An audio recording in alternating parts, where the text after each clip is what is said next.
Salam sejahtera saya ucapkan kepada Encik Fawis bin Bakri, pensyarah Kelab Debat Bahasa Melayu UPSI Kumpulan A.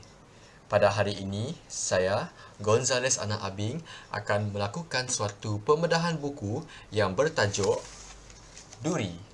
Duri ini dituliskan oleh Fauziah Asyari dan pada tangan saya ini merupakan edisi kedua bagi buku ini yang diterbitkan oleh Intense Idea International pada tahun 2012. Buku ini mengandungi 400 halaman bagi ceritanya. Genre bagi buku ini merupakan romantik. Seterusnya, kita akan pergi kepada hipnosis buku ini. Buku ini mengisahkan seorang wanita yang bernama Nur Amal Sufi atau lebih dikenali Sufi, iaitu seorang wanita yang berkebolehan dalam bidang kerjanya. Namun, pilihan mengejut dilakukan oleh Sufi, iaitu dia memutuskan untuk berhenti kerja meskipun mendapat jawatan yang dipohon. Hal ini kerana Sufi akan berkahwin dengan seorang lelaki yang bernama Muzaffar atau lebih dikenali Zaf.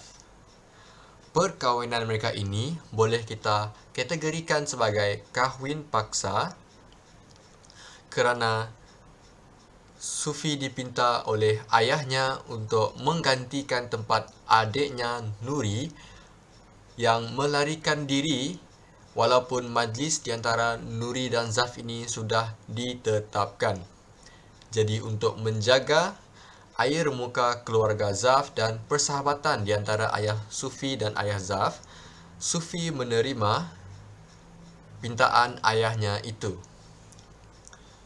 Oleh kerana kedua-dua pihak iaitu Sufi dan Zaf tidak mempunyai perasaan cinta pada satu sama yang lain, mereka menjadikan perkahwinan mereka ini berkonsepkan kontrak di mana mereka berdua bersetuju sekiranya Zaf berjaya membawa Nuri pulang, mereka berdua akan bercerai.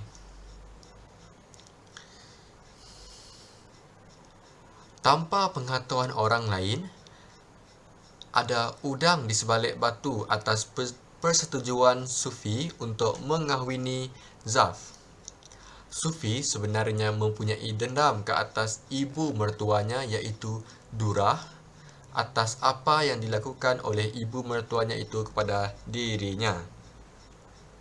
Pemergian Zaf ke luar negara untuk memenangkan semula Nuri dirahsiakan daripada kesemua ahli keluarga Sufi dan Zaf. Sepanjang pemergian Zaf ini, Sufi mengambil kedudukan Zaf di company milik ayah Zaf, Hanif. Pelbagai perkara yang terjadi sehingga menyebabkan ibu mertua Sufi menjadi makin membenci kepadanya sehingga apabila bapa Zaf iaitu Hanif pergi ke luar negara, Durah ataupun ibu mertua Sufi bertindak menghalaunya dari rumah. Semenjak kedatangan Sufi ke keluarga Zaf, hubungan mereka sebagai sebuah keluarga menjadi semakin longgar. Setelah pulangnya Zaf ke Malaysia, perkahwinan mereka berdua dijangka hanya akan berkekalan selama beberapa bulan lagi.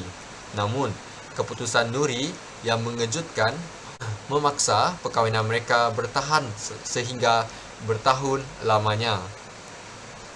Maka, apakah rancangan dendam Sufi akan berjaya? Bagaimanakah pengakhiran novel ini? Semua ini saya tinggalkan kepada anda untuk membaca novel ini. Seterusnya, kita akan melihat elemen-elemen buku novel ini. Yang pertama adalah bahasa komunikasi yang digunakan adalah sama seperti bahasa tidak formal yang kita gunakan seharian. Seterusnya adalah terdapat juga metafora yang diselitkan di dalam novel ini seperti garang bak harimau ataupun bagai bercakap dengan tiang.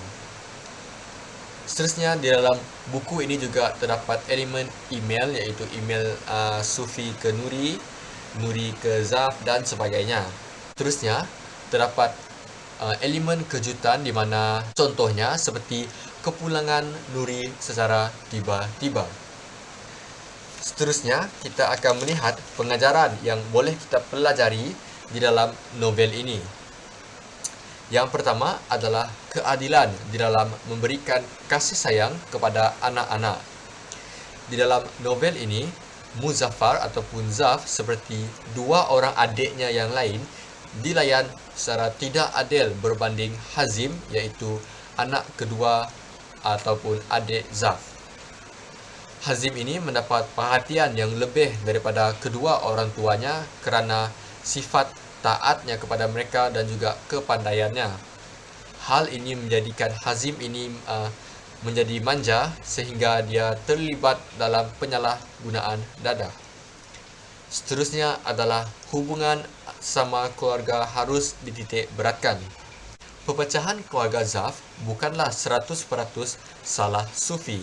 Memang Sufi ada rencana untuk menghancurkan keluarga Zaf, namun faktor utama dalam kehancuran keluarga Zaf ini adalah ketidakadilan, kurang meluangkan masa, kepentingan kepada harta dan juga pergaduhan sesama mereka. Pengajaran yang terakhir adalah keburukan penyalahgunaan dadah. Di dalam buku ini, Hazim yang terlibat dalam penyalahgunaan dadah hilang siuman akibat ketagihan kepada dadah berbentuk morfin.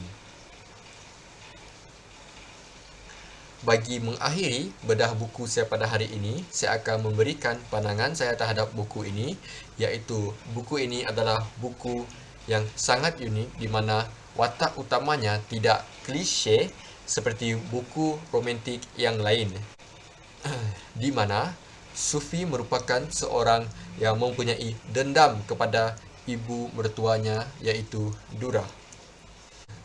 Meskipun Sufi ini dilihat jahat, namun secara realitinya itulah masyarakat zaman kini yang dendam kepada seseorang sehingga sanggup memusnahkan keluarga orang itu. Kemudian, buku ini juga menyelitkan kepentingan mempunyai hubungan mesra dalam sebuah keluarga, di mana ditunjukkan keluarga Zaf menjadi kucar-kacir apabila diganggu hanya sedikit saja oleh Sufi. Buku ini sangatlah menarik dengan adanya elemen-elemen kejutan. Itu saja daripada saya. Sekian, terima kasih.